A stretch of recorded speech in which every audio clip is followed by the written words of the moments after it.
Day 2টা অনেক বেশি এক্সাইটেড গেছে। আসসালামু আলাইকুম। গতকালকে কক্সবাজার ট্যুরের প্রথম পর্ব দেখেছেন। প্রথম দিনে কী করলাম, কোথায় গেছি। আজকে নিয়ে আসলাম ডে টু অনেক লম্বা গেছে এবং অনেক এক্সাইটিং। সকালে নাস্তা করেই এই যে মহেশখালীর উদ্দেশ্যে রওনা দিলাম। বাংলাদেশের একমাত্র পাহাড়ি দ্বীপ, চারপাশে সমুদ্র, মাঝখানে দ্বীপ। সো আমরা এই যে ঘাট থেকে উঠে গেলাম। দুইটারই এক্সপিরিয়েন্স নেওয়ার জন্য প্রথমে গেছি আমরা বোটে, যেটাতে অ্যারাউন্ড 40 মিনিটের মতো লাগছে। মানে কেমন জানি একটা ফিলিং আসছে, পুরো সাগরের মাছ দিয়ে, মানে বুঝতেই তো পারেন। চারিপাশে পানি, বোটে আমরা কয়জন, মানে ঢেউয়ের তালে তালে অন্যরকম একটা। এরপরে এখানে নেমে, এখানে সুবিধা, আপনি নামার সাথে সাথেই অটো প্লাস রিক্সা, মানে অ্যাভেলেবেল সব কিছু। পরে ওখান থেকে চলে গেছি ওদের যে শুটিং ব্রিজ নামে খ্যাত, ওইখানে চলে গেছিলাম ফার্স্টে। এখানে কয়েকটা জায়গা হাতে গুনে ঘোরা যায়। লবণ ক্ষেত ছিল যেটা, কিন্তু এখন তো লবণ ক্ষেতে ওরকম নেই, জাস্ট প্রিপারেশন চলতেছে, এরপরে করবে। সো জায়গাটা ফাঁকা ছিল। ঝাউবন ছিল, ওখান থেকে ঘুরছি। ঝাউবন মোরলেস কক্সবাজার যেরকম এখানেও সেরকম। এরপরে চলে আসছি এই যে আদিনাথ মন্দির এবং আদিনাথ পাহাড়, যেটা এইখানটা ঘুরছি। এটা ভালো, এখানে দেখার কিছু আছে, নতুনত্ব, সুন্দর। এখান থেকে মন্দির থেকে পাহাড়টায় উঠতে সাইড দিয়ে বাম হাত দিয়ে উপরে উঠা লাগে খানিকটা।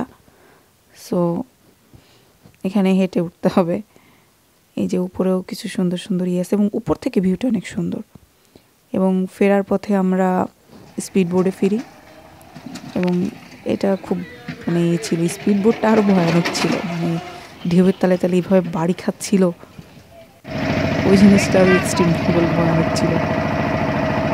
মনে হচ্ছিল যে এই যেমন হয়ে গেল। আমি তো মানে ম্যাক্সিমাম টাইম আমার বোনের হাত ধরে বসেছিলাম। যাই হোক, সকালে গেছি, পুরোটা ঘুরে দেখতে বেশি টাইম লাগে নাই। আমরা এরপরে ব্যাক করছি। ও হ্যাঁ, ওইটার ছবি নেই, আমরা ওদের শুটকি বলিতেও গেছিলাম ঘুরতে। এরপরে চলে আসছি, এসে চেঞ্জ করে আমরা বিচে চলে আসি। সো আবার বিচে ভেজা প্লাস হচ্ছে এখানে সময় কাটানো, যেটা জরুরি, অ্যাকচুয়ালি জরুরি। কক্সবাজার এসেও যে বলে না যে মানুষ 3 বেলা ভাত খায়, কক্সবাজার এসে 3 বেলা পানিতে নামা, 3 বেলা না হলেও কমপক্ষে 1 বেলা পানিতে নামা, সমুদ্রে নামা, সমুদ্রে গোসল করা বা হাঁটা, এটা একেবারে ম্যান্ডেটরি। মানে একটা মানে আবশ্যক জিনিস, এটা বাদ দেওয়া যাবে না। সো আমরা যে সময় আসছিলাম ওটা জোয়ার ছিল। কক্সবাজারে সকালবেলা যারা ভোরের দিকে আসে তখন ভাটি থাকে, পানি অনেক নিচে নামা থাকে।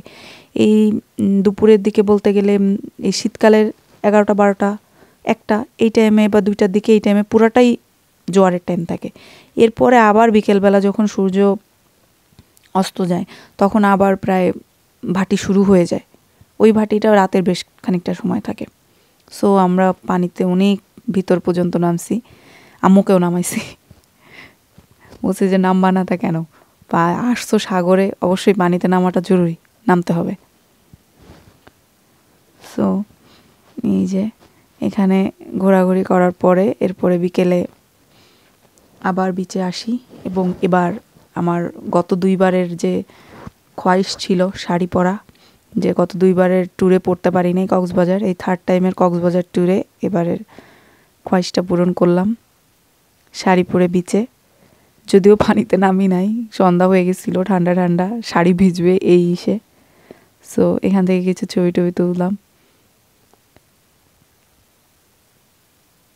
অনুভূতিগুলো ভালোই, মানে ট্যুরটা অন্যরকম।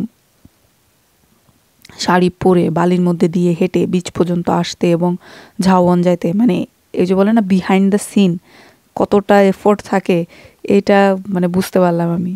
যে যারা ছবি টবি তোলে শাড়ি নিয়ে, বা যারা বিভিন্ন কন্টেন্ট ক্রিয়েটাররা এই দেয়, অ্যাকচুয়ালি এটা খুব টাফ।